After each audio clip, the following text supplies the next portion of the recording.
تخيل لو في سر بسيط أوي لو عرفته ممكن يغير حياتك بالكامل من غير ما تحس.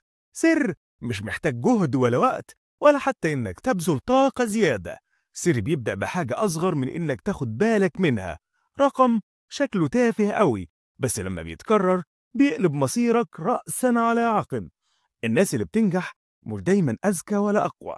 في حاجة تانية وحركة صغيرة بتتعمل كل يوم لكن أثرها ما بيظهرش غير بعد شهور. والكارثة إن نفس الحركة الصغيرة دي ممكن تبنيك وممكن تهدك. في الحلقة الكاملة هتفهم إزاي رقم صغير جدا ممكن يوصلك لحياة جديدة حرفيا، وإزاي ممكن نفس الرقم يضيعك من غير ما تاخد بالك. جاهز تعرف السر؟ تابع الحلقة كاملة على قناتنا من هنا، وما تنساش تشترك في القناة وتفعل الجرس وتشاركنا برأيك في التعليقات عشان الكل يستفيد. ما هو أنا برضو مش هستفيد وحدي. سلام.